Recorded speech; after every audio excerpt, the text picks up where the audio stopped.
The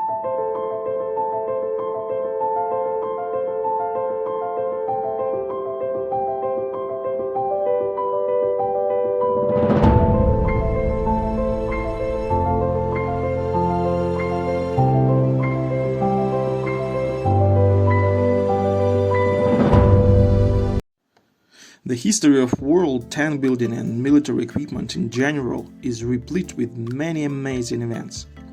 Events that, according to the logics, should not have happened, but for some reason they did happen and even became, to some extent, turning points. For example, a vehicle that was initially made as an auxiliary vehicle without any revolutionary solutions suddenly became the favorite vehicle of soldiers, and vice versa. Truly outstanding designs, which at the time of their creation were a real breakthrough, disappeared as unnecessary and then turned into the basis for completely new objects. Hello people, today we are going to talk about an absolutely fantastic and legendary tank, or to be more precise, about gun motor carriage as it was originally designated. The Hellcat, according to most experts, was one of the best tank destroyers of the World War II. The low silhouette, high power density, high mobility, rational angles of armor, high reliability and well-made suspension made it possible to achieve victories over the enemy with relatively small losses. In other words, the vehicle was so balanced that probably there was no crew who didn't cherish their Hellcat. Almost every self-propelled gun had its own name and even its own emblem painted on the turret or on the hull. The history of the vehicle creation is so interesting that it is impossible not to tell it. Let's start with the fact that American paratroopers and Marines are to blame for the appearance of this self-propelled gun. So what's the root of its origins? Let's go back in time. The Americans didn't want to participate in the war in Europe, but they understood that they would have to fight. The American military demanded that the army be re-equipped to fight in the war far from its country.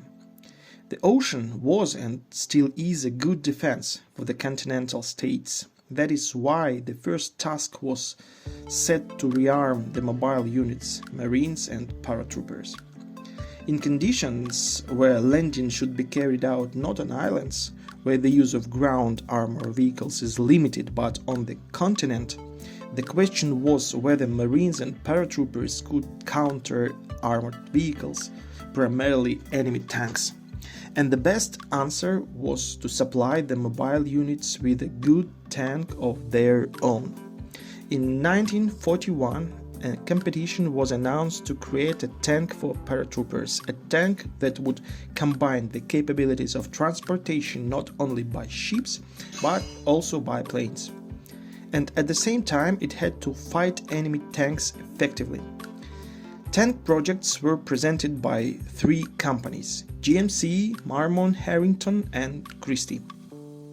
In the end of the day, the competition was won by an unknown company which had previously produced only two tank models, by the way, both failures. The company was Marmon Harrington. By the end of September, the T9 tank project was ready and the start of serial production was expected. And then something happened that turned the whole project in a completely unpredictable direction. The Marmon Harrington engineers and designers who developed the new tank proposed creating a self-propelled gun on the same base. Only it was proposed to equip the self-propelled guns with the same chassis, approximately the same turret and the same gun. It sounds crazy now, but it was the fact in those days. However, this nonsense still had its continuation. The United States didn't have light self-propelled guns. The army was simply forced to consider this project as promising. The only thing that the military department managed to do was remove the requirement for self-propelled guns as airborne units. This meant that it was possible to increase the weight of the vehicle and even change the suspension. So the new vehicle received the index T42. The self-propelled guns were mounted on a Christie suspension but were armed with the same 37mm cannon. The project was ready by January 1942. The production of prototypes was planned to carry out by GMC Powers because Marmon Harrington never started even the production of the T9. And again, the plans had to be changed. This time, the British played the role of game changers. Based on the experience of the war, the British expressed doubt about the effectiveness of the 37mm gun, even for a light tank. As for self-propelled guns with such a weapon, the British officers simply laughed. We must pay tribute to the reaction of the American military. Already in April, the designers received new requirements for the tank. The caliber of the gun should no longer be 37mm but 57mm. The vehicle speed must be at least 80 km per hour. The project for a new vehicle was ready by April 19th. They called the tank T49. Prototype production began almost immediately. The first vehicles were ready in July 1942. Oddly enough, but even in such a hurry, tests showed that the vehicle was really good. The only drawback was the speed. Instead of 80 km per hour, the tank could only achieve 61. A new engine was needed, although in general the result was not bad and everyone seemed to be happy with it. The project was also monitored by anti-tank crews. The US Army Tank Destroyer Directorate as well as the tank crews were not satisfied with the speed of the vehicle. In addition, for the self-propelled guns, they required another increase in the caliber of the gun, now up to 75mm. That is, install the same one that was installed on the Sherman. Well, the artillerists also required to remove the roof of the turret so that the crew simply didn't suffocate. American designers didn't bother too much. They simply took the hull of T-49 and the turret of T-35, which was already ready at the time of creation, and put them together. The M2 frontal machine gun was moved to the turret. This made it possible to increase the frontal armor to 25mm. The finished prototype of the new self-propelled gun T-67 was sent for testing in October 1942. The vehicle was accelerated to the required 80 km per hour. However, Shermans began to be equipped with a different gun. Now the tank was equipped with a 76mm M1A1 gun, and the tank destroyers demanded the same for their own vehicle. Moreover, M1A1 gun turned out to be amazingly good. In addition, the artillerymen were no longer satisfied with the Christie suspension. There were also complaints about the turret. There was simply no room in the turret to accommodate the required number of shells. Finally, the turret was too difficult to manufacture. Again, the engineers showed miracles of professionalism.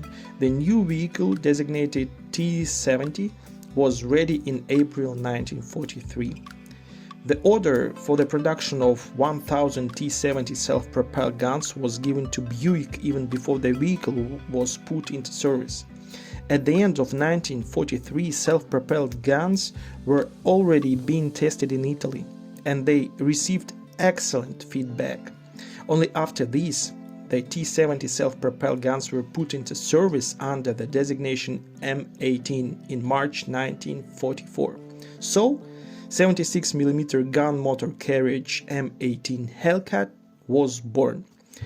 Despite the skeptical attitude towards the Hellcat armor and its open turret, one should note that the angles of the armor plates significantly increased its protection.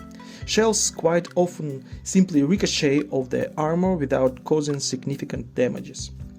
The open turret gave the vehicle commander, gunner, radio operator and loader an excellent overview of the battlefield. Plus, 4 shots per minute is a lot, and you can absolutely suffocate in powder gases. During the tank attacks, the Hellcats jumped forward and fired at the clumsy tanks. The speed and turning turrets ensured their efficiency. When the enemy came to his senses from such impudence and was ready to fight back, the Hellcats were already away under the cover of tanks. Fortunately, the speed fully allowed this. Today it looks fantastic, but such attacks were quite effective. According to the report from a German tank division that had to deal with these hit-and-run tactics, in August 1944, American tank destroyers hit 53 heavy tanks and 15 jet guns. By the way, the division was equipped, among other tanks, with Tigers and Panthers. The American lost only 17 units. So, the Hellcat was really good and effective tank destroyer of this time. It can truly be named legendary war machine.